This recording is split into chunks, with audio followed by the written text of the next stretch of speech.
Hi, this is Don at DG Recruit. I'm excited to share with you a few tips that help me break my, what I call my poor mentality into my wealth building mentality. When I was 22, I was unemployed. I was working as a waitress in my family's restaurant, and I had utterly no career prospects ahead of me. That year, my family had left to pursue their own basic financial dreams, which ended up being a disaster, totally different story.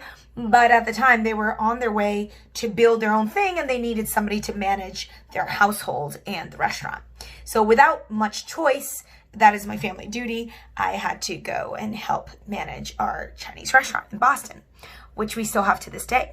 And at the time, all my friends, it's very similar to what's happening right now in 2020, where you may be feeling like you're the only one left behind, where you're the only person that has all this crappiness around you, whether it's bitterness towards your parents, towards your school, towards your life, towards the lack of financial success, towards lack of direction, just utterly being confused, angry, and bitter at the world. Obviously today we have the even worse social ills that we're seeing that is heartbreaking and so demotivating for so many of us. And I think at the time my mentality was very much anger and jealousy and bitterness that drove me every single day. In fact, that year when I was running my family's restaurant, I was an avid singer my whole high school to college life. I was competing, and I was so good at singing that even eventually when I became a headhunter, I would sing at company events and would be like, singing at karaoke, and people would literally come up to me and be like, why are you recruiting? You should just sing as like a profession. And I just never had the guts to really go after it because I didn't believe that I had the capability of success in that realm. I was self-taught. I had very non-supportive parents, so I always blamed them for why I didn't feel comfortable pursuing my dreams. And so that year was no different. 2010 was right after graduation. Again, I saw all my friends, the ones that could, they would get jobs and they would go off to do their careers when I was stuck really managing my family's restaurant. And then at the same time, not being able to do what I really wanted to do, which was be a famous pop star in China, which sounds silly, but I really was feeding into my own delusion that it was completely possible. And to a certain degree, maybe it would have been if I really put all my eggs in that basket, but I never did. I was too scared. I had a lack of confidence. I did not believe in myself. I had imposter syndrome. I thought I just got lucky, and I also refused to practice. I just did not want to practice because I was so proud of the fact that I was self-taught, that I was naturally gifted, that I just thought practicing was beneath me. I don't know if you had a similar experience with anything like that growing up, but looking back and reflecting back, I thought it was so silly how I was back then. But anyways, that year, while I'm managing the restaurant, I was still performing in these concerts and competitions. And one competition actually offered me the chance to almost go to the equivalent of American Idol or, The Voice in China. And that was a huge demographic. I speak fluent Mandarin, and I was like, oh my God, this is such a great opportunity. However, I had to manage my family's restaurant. There was nobody around. So my cousin was studying abroad. My dad left to start his own restaurant, and my mom kicked him out of the house. My mom and my aunt both left to go to China to pursue their financial, their sort of franchise dream. And then I'm here taking care of our dog, our restaurant, and our house. And I was just like, my family screwed me so hard. They made me so mad. And I got so angry, so bitter, because I'm like, it's all their fault. It's all their fault that I can't go to China and be a pop star because I have this opportunity to go, and it's all their fault. They're ruining my life. I hate them all.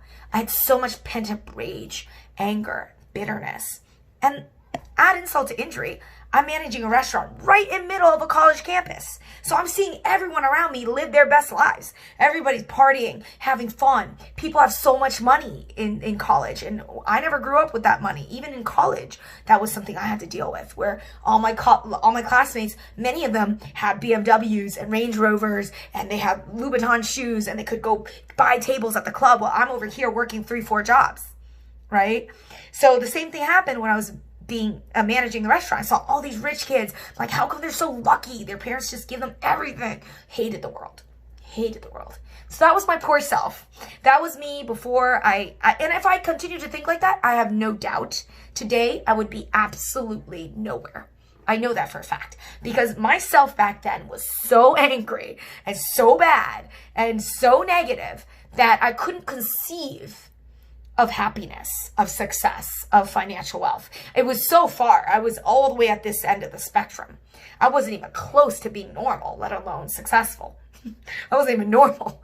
So after all that pent up rage, one day I just had enough of my own anger issues because I was starting to get so attacky and so mad at my cousin. I'm like, why do you get to live in Europe and have fun and my parents are paying your bill and your mom is paying your bill and I'm over here working for the family for free. I'm not making any money. So much anger.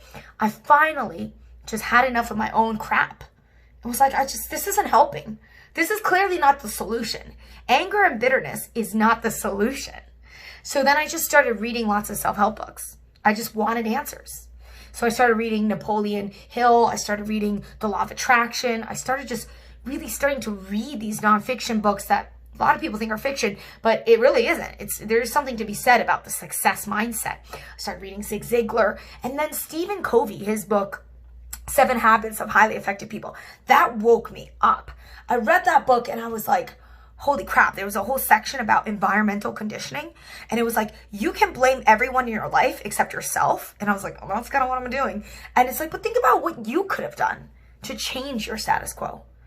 And I thought about that for a second. I was like, if I truly believed in myself, the way that Celine Dion believes in herself, the way that Michael Jackson believed in himself, the way that Whitney Houston believed in herself, the way that Madonna believed in herself, if I truly believed in myself the way those stars who made it believed in themselves, I would close the restaurant down and I would have taken a flight.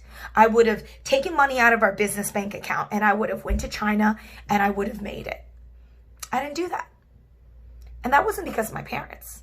That was because of me. I did not give myself the even belief that that was possible.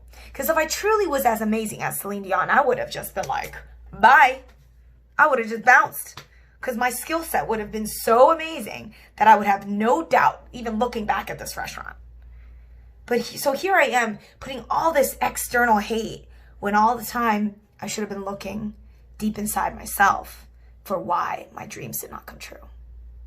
So the rest is history. From the minute I changed that mindset, when I started to think about the locus of control, what I could control, how I could influence my future, I became a much happier, hopeful, go-getter person that eventually led me to reap the rewards of that mentality.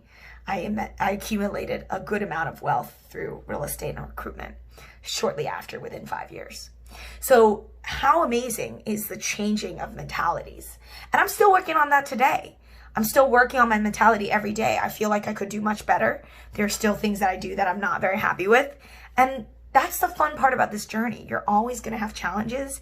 You're always going to change.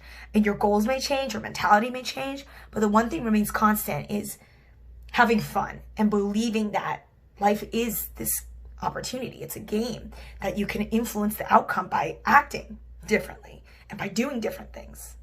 So I encourage you to connect if you would like to hear more about my story.